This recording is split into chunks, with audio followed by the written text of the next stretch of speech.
Hello and welcome back to Raise Gaming and more Monster Hunter Wilds. Now that we've had 5 trailers and a proper period to actually play the game after the beta, there's been a lot of information before, during, and after that beta, lots of random details and big things to know. But we thought it'd be a good idea to group together the main topics, the main details we know about Wilds into one overview video, something that would bring you up to speed if you've missed a lot of Wilds until now, or might want to remind yourself of many of the core aspects of the game and things been revealed so far. There's a lot to cover, so I'll be trying to group things as topics together. Let's start with the big one then, the monsters. Our new monster list is currently this. The most recently revealed ones were rompopolo, a jarrakan, and the unnamed black flame, which is actually the apex predator of the oil well basin. Seems like a cut above the other apex predators with this suspicious or mysterious naming. Anyway, we also have yian, congalala, duna, which is the apex predator of the scarlet forest. We have quematrice, and we have lala barina. Of course, we have the flagship for the game, which is arkveld, a currently undefined monster, but we are calling it kind of a chain blade wyvern right now. And then the classics, the well-known ones of doshaguma, chatacabra, balahara, and of course ryozo, the apex predator of the windward plains. The very first monster revealed for this game, though, was actually Rathalos in the basic teaser trailer for the game, the very first footage we ever saw of it. Now, technically, we could also group into large monsters the Seikret, since it's a large monster that we just work with. But to be serious, we do know that there's some kind of insect or crab-related monster still coming, due to the Switch Axe weapon trailer and the weapon used there, since none of the current lineup actually line up with that Switch Axe. For speculation stuff, there is interest in some kind of bird monster due to the hunter drawings that were shown when opening the map in the Scarlet Forest. Could this be this mysterious Smult bird referenced by the tribe elder that we saw in the beta? Or is it something else? Also, here in these drawings is another creature, a snake-looking monster wrapping around its target in another drawing. So there's some potential there.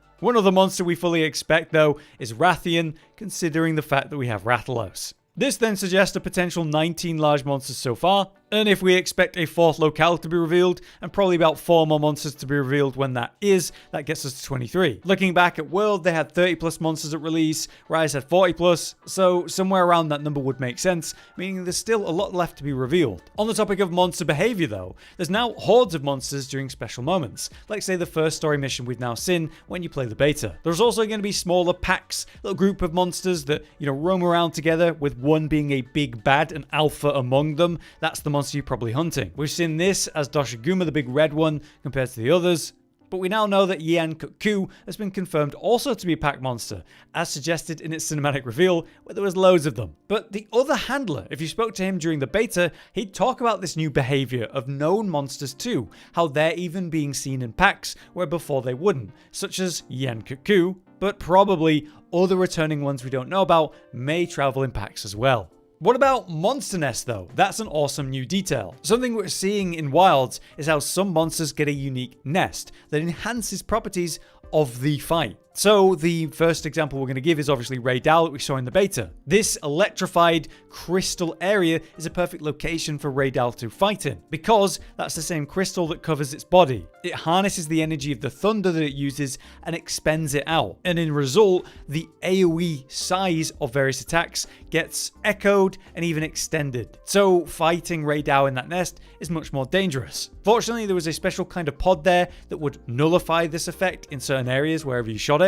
We see a couple other potential nests though, like lala barinas. This incredible red flower where lala barina is moving around on the ceiling. We don't know the exact details of how that's going to change her fight, but it certainly looks like an interesting location, as well as, very beautiful. Other nests we've had hinted at though would be something like congalala, where it's under this huge honeycomb. If that's just, coincidental or will be relevant to congalala, we don't know. But we have seen other nests, like say, where we find doshaguma with the pack, or chatacabra in the tunnel caves area of the windward plains. But these didn't have any properties that enhanced the fight. So unique nests that do enhance the fight are rarer, but it is cool to see them, and I wonder what other monsters are going to get them. Still on the monster topic, there's a cool new detail about their bodies after you kill them. They now decay over time, leaving them with a dark blue colour, as well as the blood that seeps out and rots over time as well. Now, it was said that these bodies will eventually turn into bone piles that you can go collect like any bone pile, but in the beta, they would just simply disappear suddenly. Perhaps that's going to be the case in the full version, or maybe that information was never fully correct. In any case, they do stay, you can walk over them and carve them from above, And even parts you cut off, like a tail, these will rot separately too. But now let's talk about monster weaknesses. There's two kinds of monster weaknesses we want to talk about: unique timed weaknesses exposed at specific points, and wounds that we create by dealing damage to the same location enough times. To punish either of these, you can generally use a focus mode special attack, and each weapon has its own unique focus mode special attack, which results in a mini stagger for the monster and great damage. Now, depending on the weapon, some focus mode specials would have further benefits. For Charge Blade, that would activate Power Axe mode. For Longsword, it'd give you a Spirit Gauge level. So some weapons definitely have great focus mode specials, where others definitely have less impactful ones. Still, they're all going to hurt, and that's a good thing. But what about other kinds of weaknesses? Well, each monster in the beta had their own unique moments of weakness that could instantly be punished with a focus mode special attack, even if there was no wound created. These were Chatacabra and his tongue that would be exposed during a moment of exhaustion. There'd be Balahara and his mouth. Inside that would be exposed after some of the bigger ranged blasts, and that would be a weakness you could go for a special attack on. There was also Doshaguma's belly, which would be exposed when standing on hind legs, and obviously Raidao, the exposed kind of horn insides after any of the various thunder blasts. So this suggests in the full game, every monster will have a unique weakness to abuse at certain moments. So it's going to be interesting as well to see what returning monsters, what weaknesses they get. Now, on the topic of these focus mode attacks, you're also going to have the focus mode itself, which allows weapons to aim their attacks easily. In particular, this was great for Greatsword, Charge Blade, Switch Axe, any of your slower weapons that have you slowly sending out big hits to allow this focus mode aiming to properly hit those weak points. But it's still useful for faster weapons like dual blades, letting you move and turn at the same time to stay on target. A huge quality of life for melee weapons that, I really hope comes back in future games. Now, from monsters and mounting them. To generate a mount in this game, you just need to deal aerial damage. And this can be done from leaping off the back of your Seikret, maybe one of the unique dismount attacks from the Seikret, or by leaping off a ledge or maybe a slide attack. But ultimately, with enough aerial mount damage, you generate a mount. And now you're here, you can use your dagger to do light attacks or heavy attacks. And by using either of these enough, you'll create wounds. My little trick for this was to use multiple heavy attacks and then one light, because there's kind of a pre-wound thing where it turns into a little white spot, it makes a sound, and then any damage, say a light attack from the dagger, will open it. So say 2 heavies and 1 light was really effective. Anyway, you want to end this mount by using the new weapon finisher. Break a wound with this and it's most effective. And each weapon has its own unique weapon finisher, many of them very visually cool, some of them providing impactful buffs. So let's move away from the big monster topic now and talk about some of the different stuff, like say the 100 player lobbies and the party systems within that. So what's happening here is we now have base camps instead of villages. There's still villages in the game, but the base camp seems to work like our new village, and so there's one in each of the locales. When you're here, this works like a gathering hub, so the big lobby that you're part of, anyone from that could be here. We can control that by being in parties though, so obviously you'll see your party if they're also in the base camp, but it's only 16 people that will be shown to you, not the full 100. But you can see the full quest listings from the 100 players, which is pretty useful. I do hope that we see some changes after the beta though, since seeing all these people and seeing them spam messages, and especially stickers, was really invasive, and we had no way to kind of mitigate that. We now know that it's going to be offline by default, and then you can choose to join player lobbies and get involved with these big things if you want, as well as smaller parties for say up to 4 hunters, which should be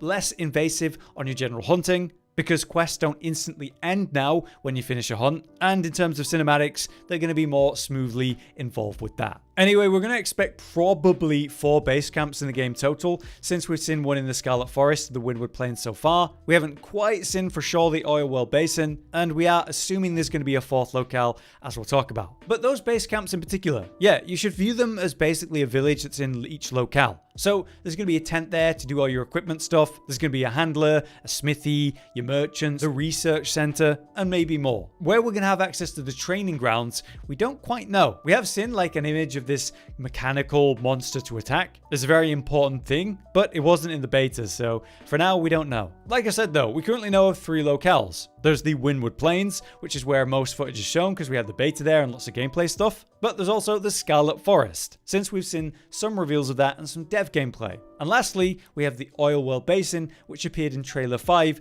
and will be our volcanic region locale of Wilds. So is there going to be a fourth locale? We expect so. And because of that, we expect some kind of cold or snow theme to match the previous games as always. When will that be revealed? Maybe trailer 6. And if that was going to be at any time, I would imagine at the Game Awards this December. What's interesting about the locales though is how they're seamlessly connected. We've seen that the Windward Plains and the Scarlet Forest are physically connected. So you could go from the Windward Plains and follow this passage that physically allows you to run from one locale to the entrance of another, and in this case going to the Scarlet Forest instead of loading in and out to get there. It's a really neat concept with hidden loading and lots of consumables to collect on the way as a benefit. But if we're going to talk about locales, we should also talk about the period system and the weather system. So the game functions on a fallow, inclemency, and plenty weather system. 3 different times where the behavior of the monsters, the small monsters, the endemic life, all changes based on what's going on, opening up new tools and opportunities and dangers.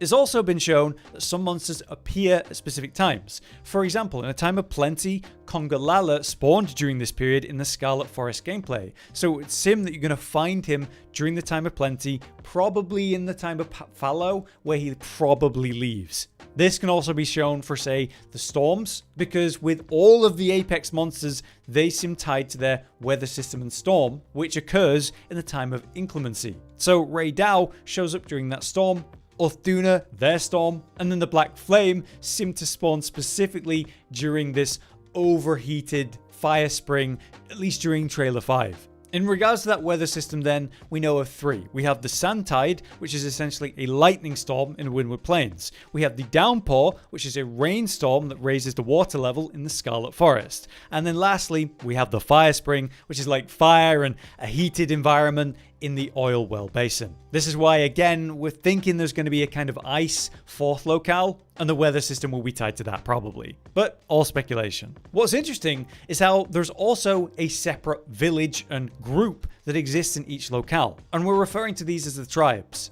There's the Conifer tribe, which we actually interacted with in the beta. We found them at their Wind Song village in the Windward Plains. And these guys are actually why we have Seikrets. They have tamed those monsters and work with them. But what about the other locations? Well, as it turns out, I think the Wudwuds are the tribe that you're going to find in the Scarlet Forest, since we've not actually seen any humanoids in that region from all the footage we've seen. The Wudwuds are a Linian tribe, just named Wudwuds, and it looks like story-wise we're going to interact with them, you can work with them, and even cook with them at times.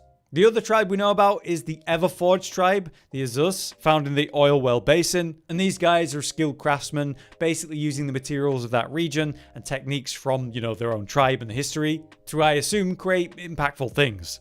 So if there's going to be a 4th locale, I expect a 4th tribe. Right, that brings us to the companions. We have the Palico and the Seikret. Starting with the Palico. In this game, for a Monster Hunter main series, they're actually being voiced now. But thankfully, in my opinion, you can choose to have them go back to meow speech in the settings, and I certainly did that. But if you're happy with that, that's now a thing. Either way, it seems to be more of a overall I can do it all style of Palico. In the past, you'd have to, say in Rise, train up and build up specific types of Palico. Say, a gatherer or a trapper, depending on what you wanted in your team. This Palico just has loads of support and archetype moves, like some kind of super Palico. But you can interact with it, have fun interactions with it in the camp, set it to a passive mode if you don't want it involved, and of course equip it with different gear if you want blunt or severing damage or different defenses. On the other hand, you have the Seikret, which does not get involved in the combat. It is a mount though that has many features to list. It will be your way to get around really quickly through an auto travel system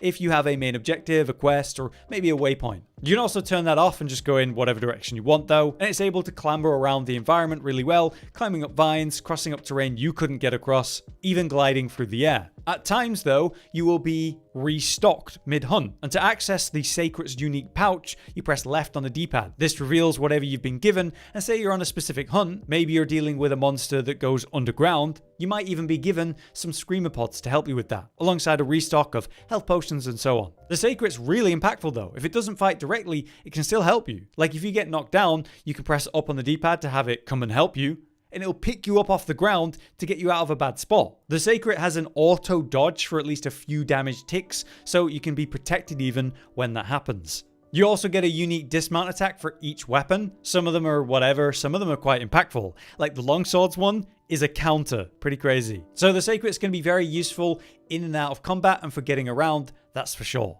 Now let's talk about equipment. Offensive skills are going to be found on weapons now, with defensive and utility skills on your armor. We were unable to see that in full action in the beta, but in interviews it was said that there's a system in place to help you when you swap from one weapon to another. So let's say you're using a melee weapon, then you swap to a ranged one, the skills you're going to want are going to be totally different. So if there's going to be a system to swap your setups to fit the new combat style when you change weapon, that would be nice, but how will that really turn out? It's been suggested that it could change your talisman and potential gems in your gear, but again, we didn't get to see it. Something that we did get to see in the beta though is group skills. Basically, you're able to put on multiple pieces of different kinds of armor sets and get a benefit. With say doshaguma's set in the beta, we were enhancing the damage we'd get off of say landing offset attacks. There was another one that would, if you wear 3 pieces of that set, you get mounting master, so you'd be able to generate mounts faster. These can be worth it to equip that extra piece of gear if the group skill is impactful. In regards to the armor and the visuals of it though,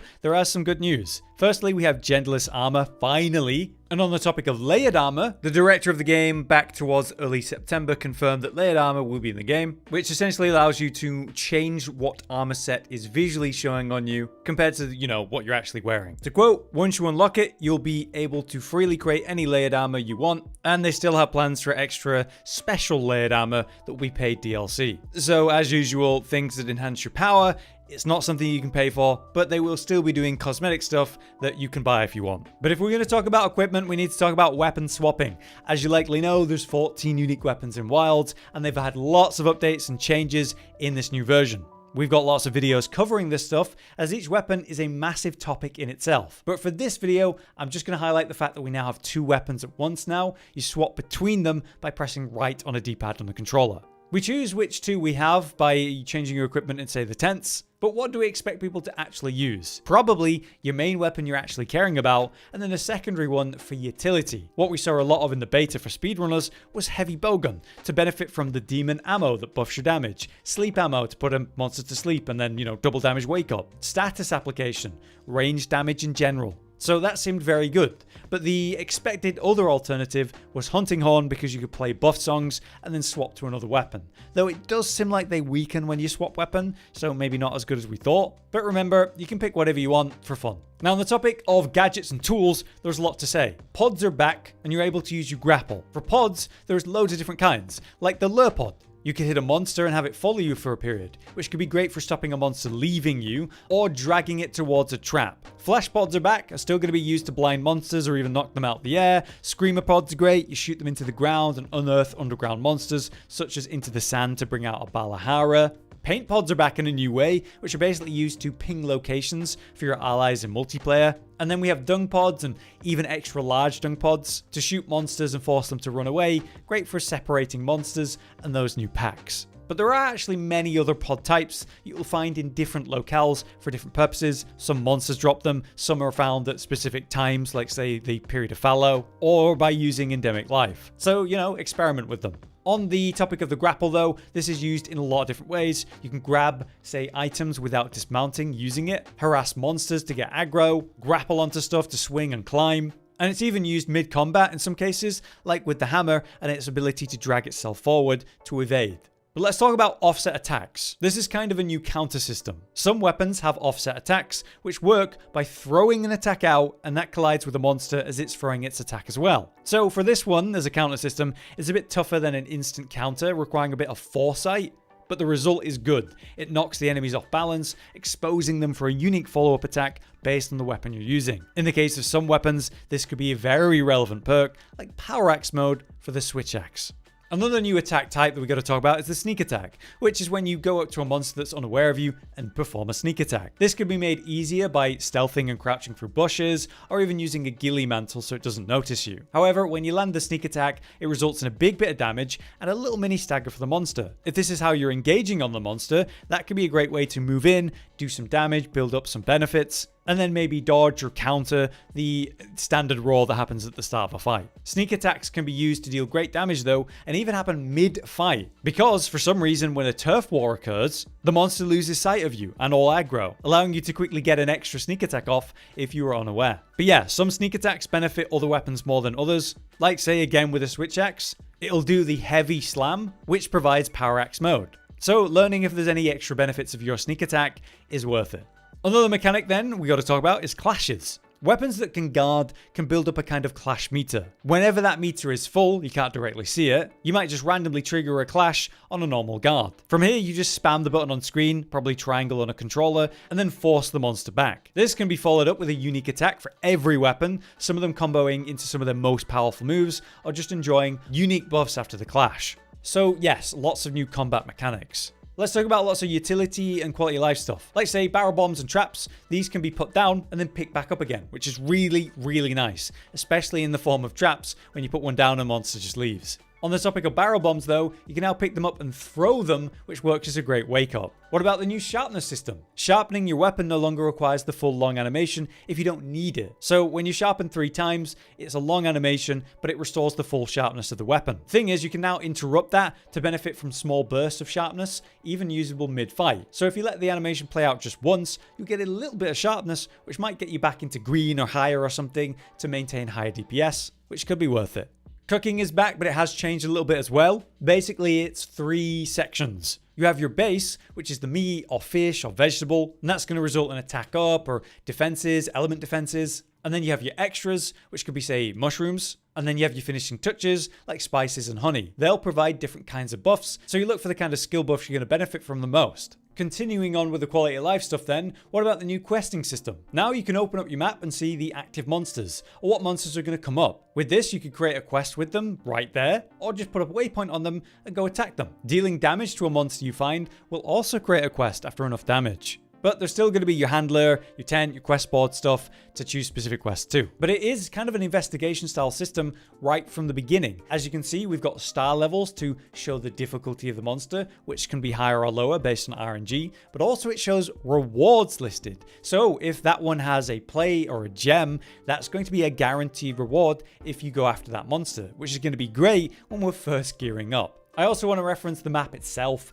As you can see, it's got this much better view to see the depth and real locations of things based on the verticality. I think this is a fantastic, probably the best version of a map that we've seen for the Monster Hunter games. But you'll also notice that we have a different kind of camp here called pop-up camps. These are limited camps that you can place in set locations, which have set danger levels. Some will be destroyed by monsters if you place them poorly though, or maybe drag a monster near it.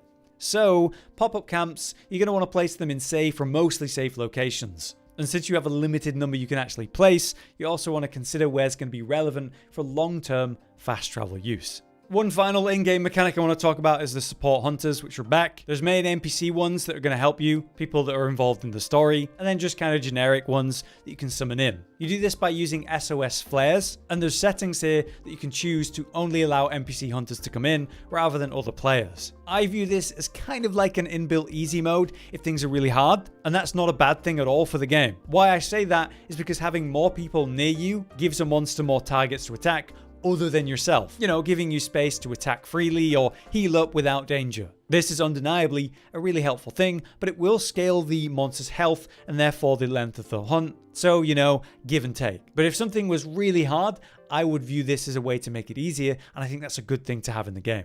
The last detail I want to mention though is crossplay. From the start, we finally have crossplay in a Monster Hunter game, allowing you to play with friends on a totally different platform. It's one of the most requested features for the series, so it's great to finally have it. But since it's a big thing, there was a lot of testing for that in the online features of the beta. So there's always potential it could cause issues at launch, so remember you can turn this feature off if it does cause any problems. But yeah, I think that's going to be it for now. That's my updated overview of Wilds and many of the big details to know as a new player or someone that's finally catching up with all the Wilds info. Now we're getting closer to launch. We can expect even more new information at the Game Awards, hopefully, because it would make sense. There's still hope then for a proper demo before launch. But either way, I hope this video brought you up to speed. If there's anything you guys would add to these topics though, let us know in the comments. But for now, I've been Hollow, you've been you, and thanks for watching. Josh, Cotton, and Hollow with the videos, dropping the humor like a hammer on your tippy toes, bringing entertainment on a daily arrangement to take our insanity and turn it into entertainment. Yes, I said entertainment twice, to reiterate that it is nice to look into your faces on a mostly daily basis when you let us in your homes to make the whole world a stage. Goodbye.